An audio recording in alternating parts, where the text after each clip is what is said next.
First off, just like to thank the thank the crowd today. Here it was awesome. For a team that was kind of coming in. Obviously, the '99 team here, which had a lot to do with the amount of fans in the stands here to celebrate a group of UConn men and champions, which was inspiring to see those guys today. But the crowd, I thought, just was awesome today, and certainly willed us in the in the second half there when we were on the ropes. So it was a great crowd here at the XL today. It was rocking. Frustrating loss. Obviously, so many plays happened in the game, but just I think the end of that first half was kind of demoralizing. You get the run out dunk chance that you don't convert, then you basically get an air ball that they lay in at the other end, and that 4-point swing, I think, with an immature, well, just a team in a program that has a long way to go. Our response to start the second half, we just we took that gut punch and didn't respond well. But credit Cincinnati. They have the culture we want.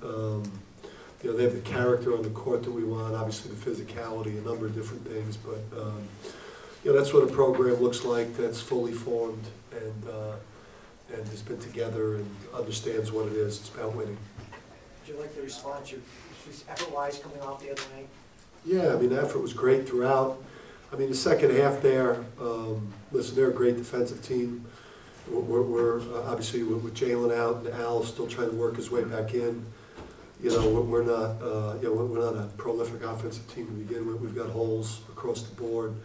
It was just the transition baskets and some of those, just lack of competitiveness on the offensive glass bothered me in the first 8-10 minutes there, and that just a lack of depth, lack of physicality. A lot of things come into play there when you're playing against grown men like those guys. Dan, can you talk about the change in the lineup? Yeah, it was just a combination of just sending a message to players in the program. It was a variety of reasons why different people didn't start the game. It was a combination of me not wanting them in there, as well as violating the conduct that you need to, the manner in which you need to carry yourself as a member of my program. That's why people were sitting. That's why some of those guys were not starting. So, but that's culture, that's character. All the things that we need to develop here. Besides increasing the talent, just getting older and better. Our character and culture is something that needs a great improvement, and something we will fight for every day as a coaching staff. Talk about what Eric Cobb gave you today. Yeah, Eric gave us a great lift there in the first half when we were dying to score, and Cobb got in there, and it was good for us offensively. Did a nice job on the offensive glass. Was looking at a double-figure game. If he could have made some free throws there. So strong effort by Eric. He was even better defensively today at times. So that was good. It was good game for Eric. How much did you guys talk about the 1999 team, either leading up to this game, or did it creep in at all at halftime when you were energizing your guys, talking about what they were able to do with this program? It's shoot around. Not much during the game. We had so many other things going on. In those timeouts, and then not in the pregame either. It was kind of piggyback from all-time great and champion and lottery pick and great NBA player Charlie Bill waiver being at the last game, and given not a very good representation of UConn basketball in Dallas, and then that certainly came up a lot in the last 2 days that we needed to give a champion's effort, because there were going to be one of the many champions that have played at UConn, men's and women, were in the house today, and we needed to at least show them that we had the heart of a champion today in terms of how we competed. What keyed the 16-0 run that you had to take the lead? Was it the pressure mostly? No, we just we got more determined. The looks in the timeout. Listen, this is. I hate to use the word process. Let's say it's a journey, or there's steps you got to make along the way. It's you know, the faces just changed. You know, I think Al started playing better.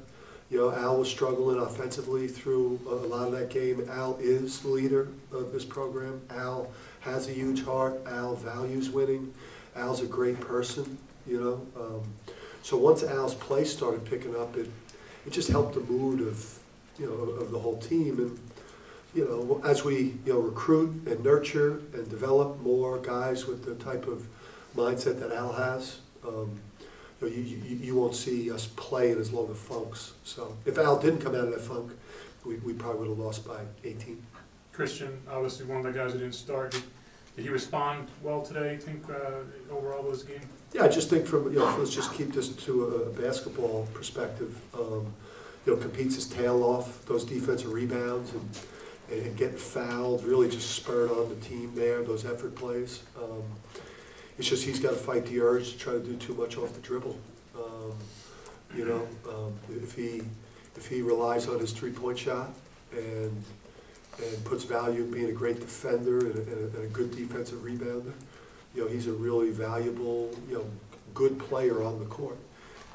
You know, when he starts trying to do too much off the dribble, you know, things, you know, start to go sideways and he loses value as a player. But you know, I love the way the whole group competed today. And in coming out of that funk, I think it was 3 for 14, and then obviously much different after that.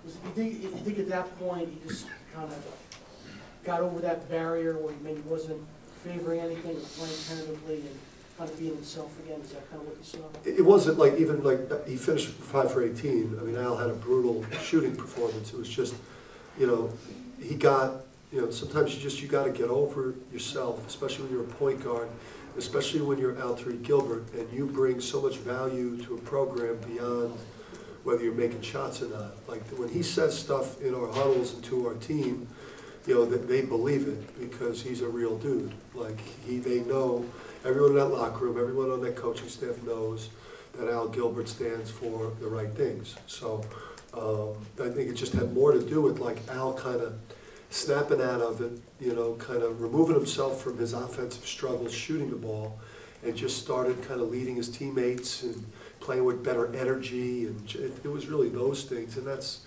the primary role of a point guard. You feel like it was more than 5 seconds on that inbounds there at the end? No, I got to go back and watch that. I know it was close. I mean, that was a great crew. That was a great crew. Sunday, you always know you get a great crew. Not a lot of games, so it was a great crew. Those guys were good.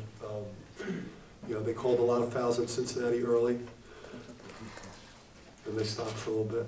No, that was a great crew. Those guys are awesome.